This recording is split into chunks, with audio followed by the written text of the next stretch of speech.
What's up guys, this is Qazi. Welcome to episode 2 of Grading Your Footage. It's a brand new series. There's only been one episode that I put out a couple of days ago. This is episode 2. Footage is provided by Cole, and this is part of a music video. So we're gonna go out there. We're gonna just push this and really get experimental with this. But again, at the end of the day, the look that I'm gonna create is gonna be easy to translate from shot to shot within this entire scene that we got going on. And if you have a clip that you want me to grade, then follow these guidelines. Subscribe to my YouTube channel, follow me on Instagram, DM me on Instagram with the subject line grading your footage with the link to your clip that should be available on Google Drive or Dropbox and a screen grab so I can see what your footage looks like. Then I'm gonna need in writing from you, you have permission to use this footage for your paid or free tutorials. Those that are part of my masterclass are gonna be getting access to the course materials that will include the project file, footage, along with the lesson, so you can practice as you go. And for those that wanna level up their color grading game, check out the link in the description, 1 hour long training where I'm gonna show you how to get the perfect skin tones out of your Sony S-Log 8-bit footage, how to get the clean white look. It's the go-to commercial look. How to get the creamy film look, how to fix the dreaded gamma shift, and much more. Link is in the description. And guys, if you're enjoying the content on this channel, smash that like button, subscribe to my channel for more awesomeness, follow me on Instagram. I'm dropping value bombs there every single day. Let's roll the intro.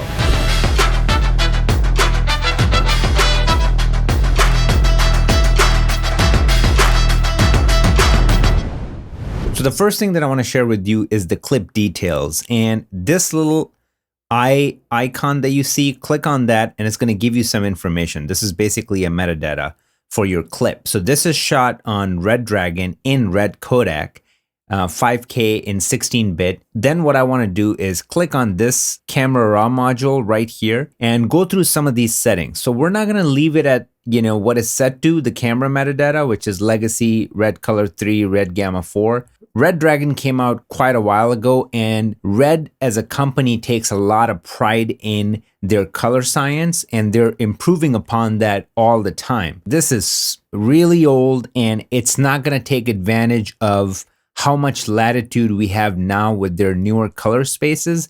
So to activate that, the first thing I'm going to do is click right here and select clip. It unlocks all these options, and then I can do whatever I want. And first thing that I want to do is under color science, I'm going to choose Ep02, which is their latest color science.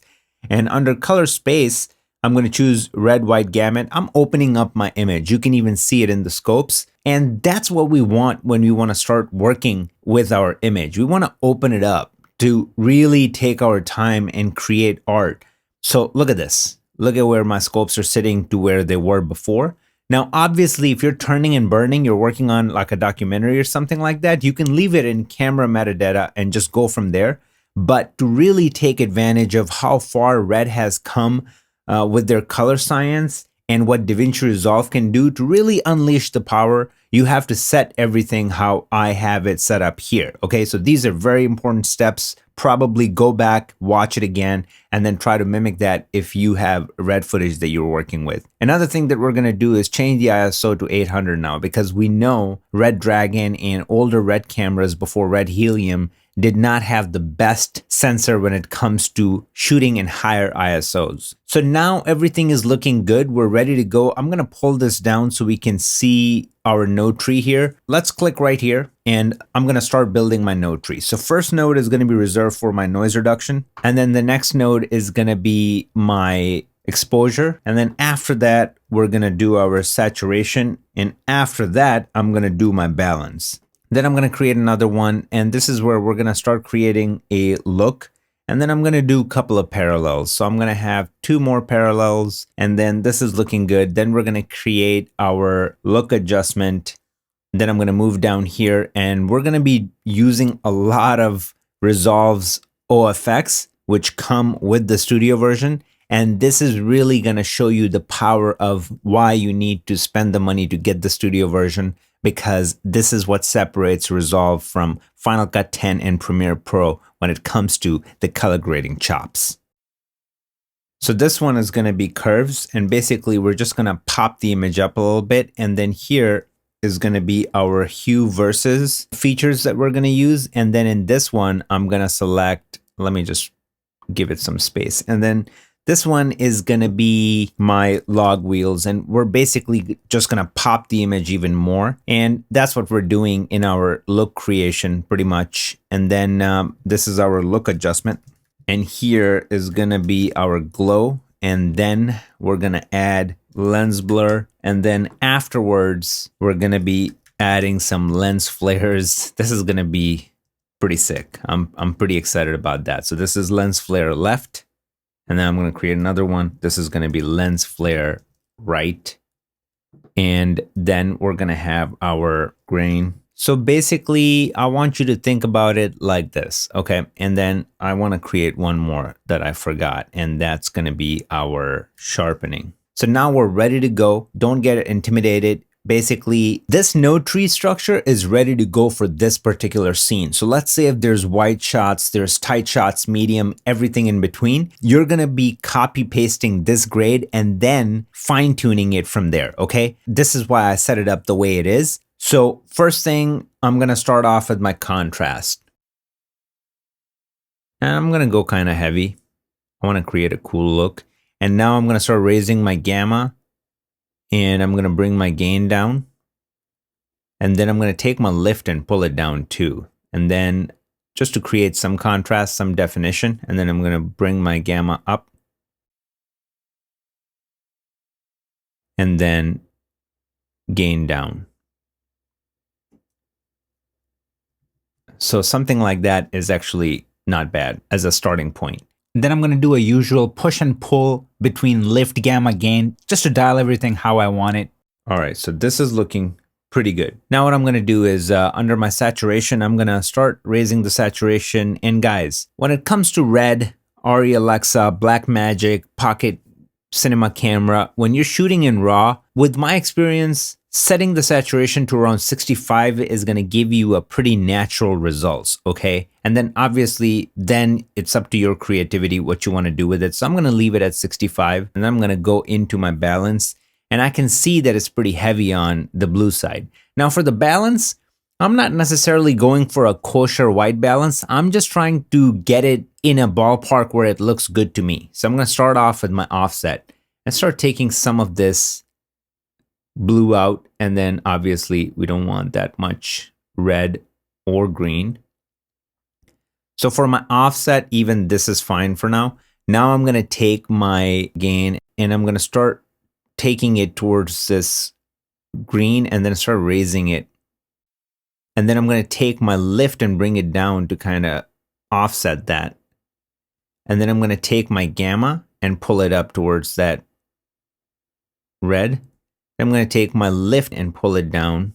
And then I'm going to take my gain and lift it. Take my lift and pull it down a little bit.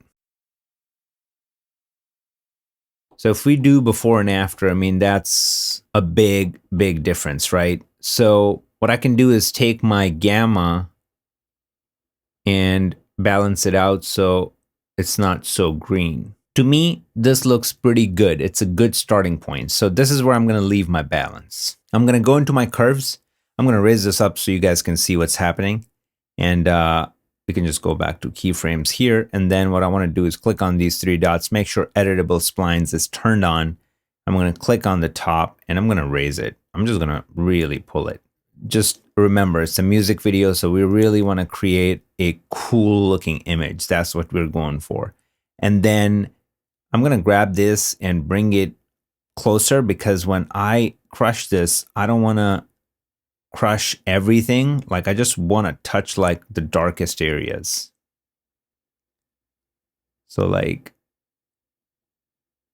really something like that. So now we see that pop that I was talking about, and it's very organic and nice roll-offs on the top and the bottom end when you're using editable splines. Now I'm going to go under the hue versus options and we're going to start going through our hue versus hue. And what I want to do is I'm going to leave my red as is. Red is looking pretty good. Like that orangey neon color is pretty good and it's pretty accurate. I'm going to take my yellow though and I'm going to pull it down because I want to give it that green highlighter color.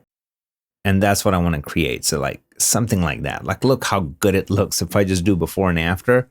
So this is what I want to do. I'm going to take my greens and just look at her eyelids, okay? And then I kind of want to just match it with the lips. So I'm going to warm them up a little bit. Not too much, just warm them up a little bit.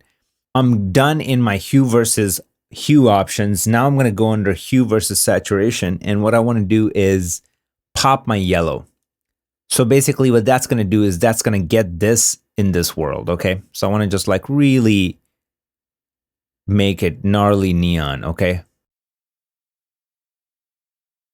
I want the focus to be on the lips, in her face, and then everything else. So we're doing that. Now if I disable it and enable it, look how much difference we've made. And then what I want to do is take my green and pop it a little bit, not too much though. And then in my cyan, I'm going to pull it down and look how it's going to clean this up. I'm not going to do it too much. I'm just going to bring it down somewhere around here. So if I do before, like just look at it. So it's cleaning it up, which is nice. And I'm going to do the same in my blue too. So just look at it, okay? I'm not going to go too far, but look how it just kind of makes it clean white. And I still want to leave some of it in there.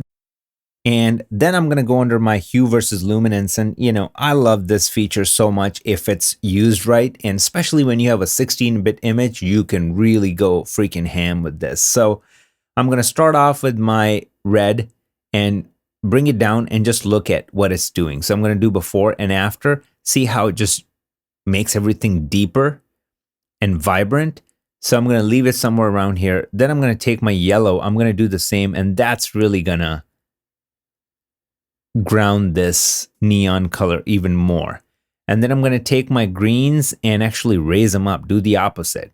So then it matches even closer to this. Like if you look at the eyelids now, they're getting really close. So if I do before, look how all over the place they are to like how close they are now. And I'm not going to touch my cyan or blue. So those are looking good. So we're pretty much done in our hue versus options. Did you see the power of this?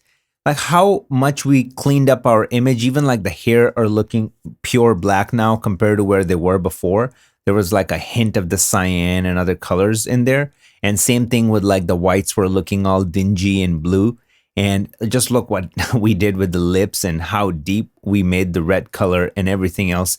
And this has all happened without pulling keys. This is a clean grade. Now, if you just copy paste this to the next shot, it's going to translate through without any problems. Now, this is another one where the magic is going to happen. So I'm going to go in my log wheels. This is what I'm going to do. I'm going to start raising my highlights and I'm just going to put it around 10 and nothing is really happening, right? Besides like the lips, just a tiny bit, but look right here. I'm going to go select the first tab in here. Then in my high range, I'm going to pull it down until we start affecting the areas that I want to modify. A lot of the areas, like look at under the cheeks. So now it's getting there, right? So we can control it a little bit. And now what I'm going to do is take my highlights and start raising it more, okay? And that creates that pop that I was talking about, like where it just like makes the whole thing more neon and just like really pops her out. So I'm going to keep it somewhere around here and I'm going to go back into my low range so I can control it where I want the effect to be. And somewhere around here, I'm going to dial it back a little bit. My eyes are on the lips right now because I don't want to lose that color either. So back to my high range and I'm going to pull it back a little bit because I want to just really make the whites whiter. And another thing that I'm going to do is I'm going to try to get this blue magenta out. So I'm going to take my highlights and start taking it towards that yellow and then raise it up a little bit. So this does it nicely. I mean, just enough, you know, I don't want to get too crazy. So this, just look at the difference, what we were able to do. Another thing that I want to do is I want to take my shadows and just pull it down a little bit, not too much, okay? Because we're already sitting pretty close to the bottom. But even just this much, just look at the amount of pop we added. And I can actually raise my shadows just a tiny bit more. So even that is doing a lot. So guys, if I take these three, right, and turn them on and off, no keys necessary, okay? Everything is just created right in front of you with the tools that I used. Right now, I'm not gonna use my look adjustment. Look adjustment in this grade is also used as global adjustment, okay? Because after that, these are all finishing touches. One thing that we have to add for sure is gonna be this. What I'm gonna do is I'm gonna take all of that. Actually, you know what? We can just create it right after that, to be honest. And that's going to be a de-flicker effect. And you're going to see it at the end, because if I play it right now, see this flicker that's happening? We're going to be taking care of that at the end. Now let's just jump in here and do our usual sharpening. And that just sharpens up her eyes. If I do before and after, you see the eyelids. And even like these little cracks in her lips just come to life. And that's the purpose of sharpening, you know, nothing else. Like, we're not trying to make it look digital and take away from that cinematic feel. That's all still there, okay? Now let's move into our glow and let's add in our first effect. What I want to do is I want to take my shine threshold all the way to 0. And this looks like garbage, right? No problem. What you want to do is take the brightness to 0 as well. Now, we're going to raise it and control it and put it exactly where we want it. So I'm going to raise it up a little bit. Basically, I just want to pop her eyes out a little bit and just add this magical effect, because it is a music video and we're going for something out there, something crazy. So even just a little touch like that. Let's see, maybe dial it back a little bit, split the difference pretty much.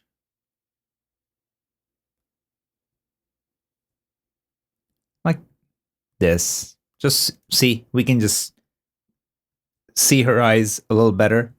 That's good. I'm going to leave it there for now. Now under lens blur, I'm going to zoom out a little bit, type in lens, and then drop in our lens blur effect. And obviously it blurs out the whole thing. So we're going to have to create a window. Now this is going to be one of those effects that you're going to turn off when you move to a wide shot. And basically you're just going to disable the node and the effect goes away. So again, pretty simple. We're not doing anything overly complicated that's going to be a nightmare to transfer to the next shot.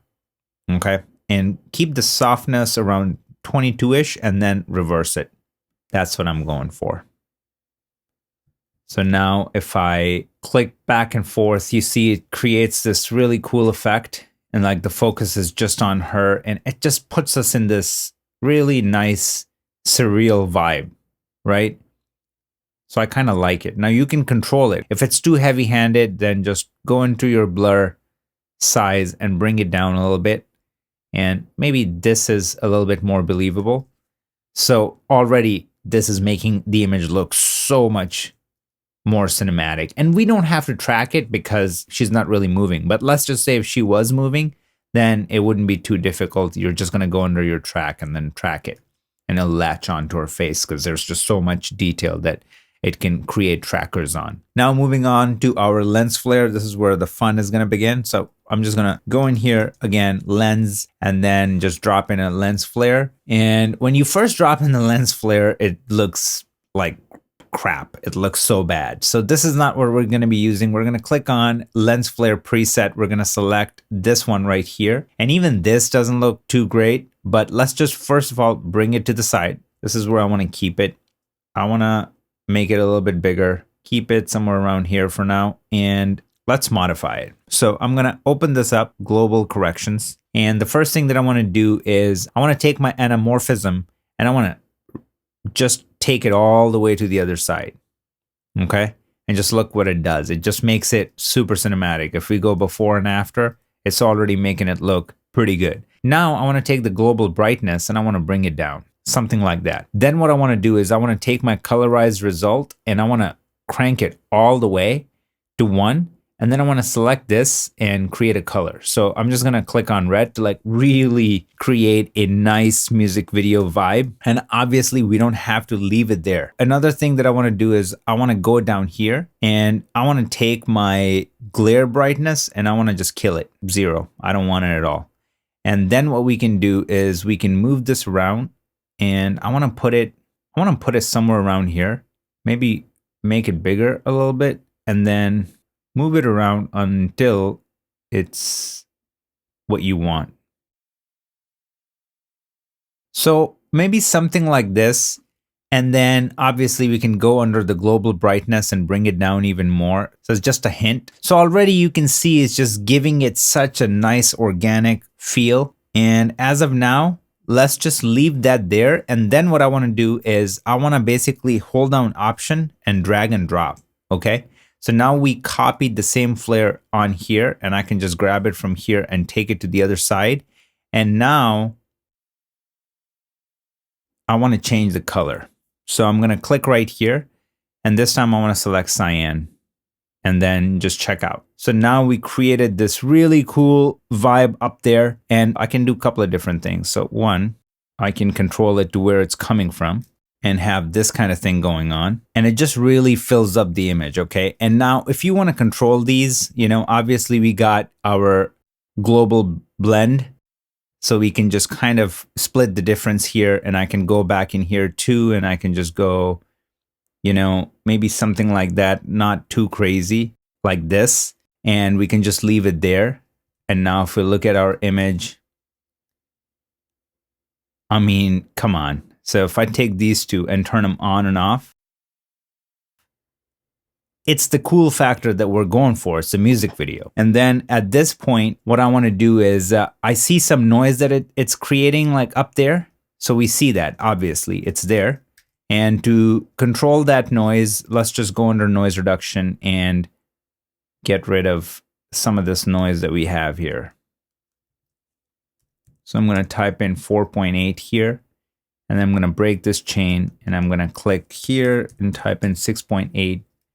And that covers it up quite a bit. It doesn't necessarily get rid of the noise. So another thing that we can do to get rid of this noise that we're experiencing here is we can go back into our curves here, right in here, okay? So let's go back to our RGB curves, and I can grab this from here and start bringing it down. And as you can see, it's gone. So this is before, and then this is after. So I got rid of that, super clean, okay? So that was an easy fix right there. Now in my grain, obviously want to go into my grain, and this time I'm really going for it. So I'm going to go select 16mm reversal, and it adds super tasty grain. And let's just the strength and size is really good. So I'm happy with that. And then finally, what we want to do is let's move that over. And then you see when I do a playback, just look at the flicker that's happening. And to get rid of that, super easy. I'm going to go under deflicker, drop it in, done. I don't even have to do anything. So now if I do a playback, gone. So guys, come on. You guys saw the power of all the OFX that we have in the paid version. I mean, there's some of the best effects out there, period. Sapphire and all those third-party plugins cost a freaking fortune. And here you got free effects with a $300 software. It's the same price as Final Cut 10. It's nothing. So look where we started to what we created here. It's absolutely insane. It's out there. I know it's crazy, but it's a music video. We're really going for that X factor. So I'm going to turn everything off. We're going to go node by node. This is where we started. This is our exposure. Then we went and added some saturation. Then we did our balancing. And then this is where we really give it a pop and punched everything in. Then we used our hue versus options to like really add some depth into our color. And by using our log wheels, we just popped everything even more. Added some sharpening, some glow to pull her eyes out. Added a really cool lens blur to just soften everything around her to give it more of a cinematic look. And then we went in and created a lens flare, and then complement that with cyan up there, added some grain, got rid of the problem, the flickering problem that we were having, and then our noise reduction.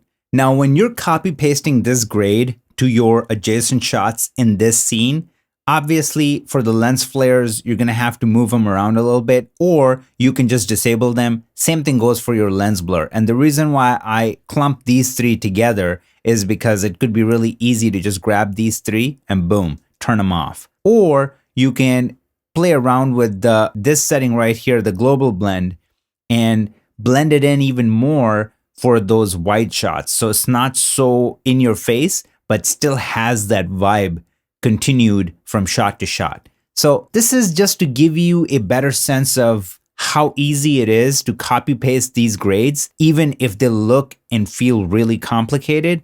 Once you have your node tree set up the way it is here, it's just really easy to burn through your projects just like that. On that note, let's check out the final look in full screen.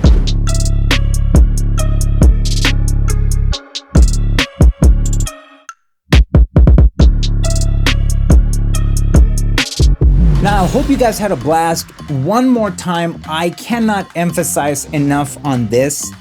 To become a tastemaker, you really need to start taking risks. So many of you like to play it safe, and that's okay when you're starting out as a colorist. But when you watch this and you see how I'm building these grades, this is what goes down, guys. When you're working on commercials, music videos, or movies, you really, really need to push your grades for the look to stand out. And on that note, smash that like button, subscribe to my channel for more awesomeness, share this with friends, follow me on Instagram, make sure to check the link in the description below to a free training, and I will see you in the next video.